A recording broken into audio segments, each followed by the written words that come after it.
Hey, Mr. G, and I'm going to show you a cool little arpeggio pattern here. And it's really kind of based on a major bar chord.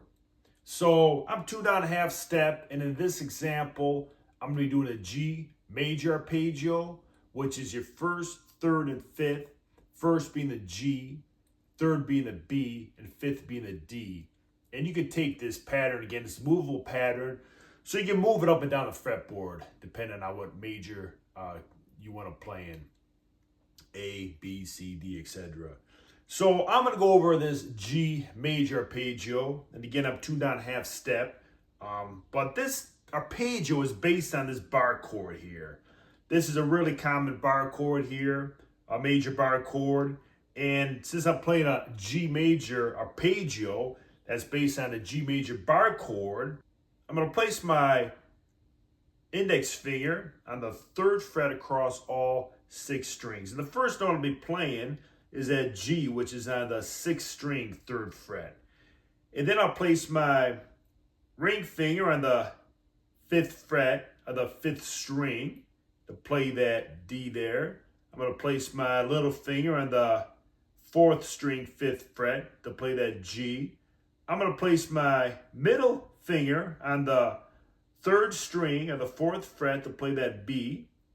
And I'm going to place, my index finger was there already over the 2nd and 1st strings on the 3rd fret to play the D and G. So that's my G major bar chord, consisting of the 1st, 3rd, and 5th, the G, the B, and the D. Now, if I were to look at this bar chord and just play it like an arpeggio, it would kind of sound like this. But if I do that, I'm playing the 1st, the 5th, and I'm kind of skipping that 3rd at the beginning. But then the rest of the pattern would be a 1st, 3rd, 5th, and 1st. But if you notice that what I just played there, that pattern, I was playing the 1st, which is your G on the 6th string, 3rd fret. But then I skipped right to the 5th, which is on the 5th string, 5th fret with my ring finger. And I missed that 3rd, right? Because that 3rd isn't right there when you're playing that bar chord. So what I'm going to do is I'm going to insert that 3rd in, which is right here. It's on the 2nd fret of the 5th string. I play with my index finger, and that 3rd again is for a G major is a B. So if I'm going to do a arpeggio over this bar chord, it would be like this. The 1st, which is on the 6th string, 3rd fret with the index finger. That's your G. I'll play the 3rd. I'd come down here. That B, which really isn't in the bar chord. That B, which is on the 2nd fret of the 5th string with the index finger. That 3rd there, that B. Then I can slide up and play all those other notes of the bar chord in order. I would play that 5th, the D, with my ring finger on the 5th fret of the 5th string. I'll play the 1st again with my little finger on the 5th fret of the 4th string.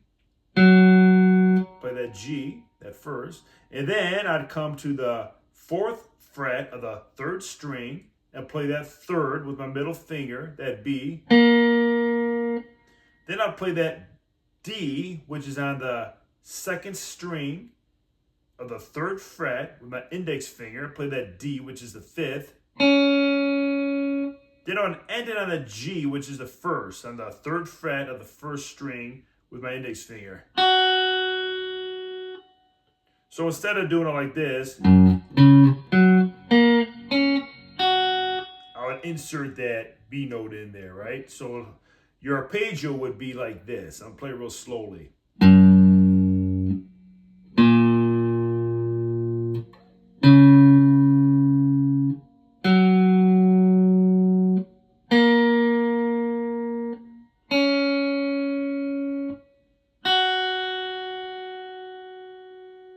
Again.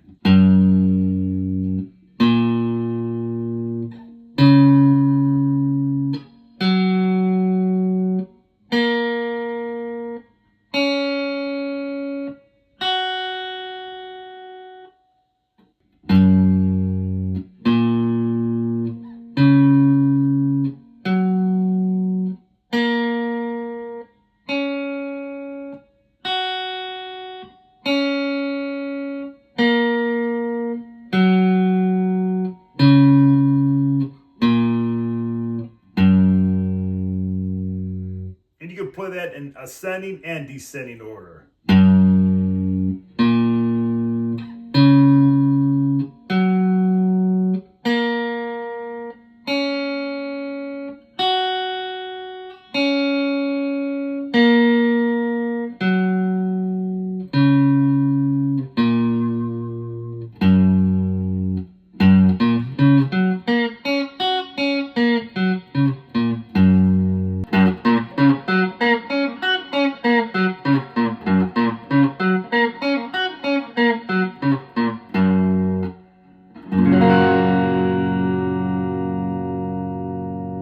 That's a fun little arpeggio you can do, a major arpeggio based off of a major bar chord. Hope you enjoyed that. Again, keep on jamming.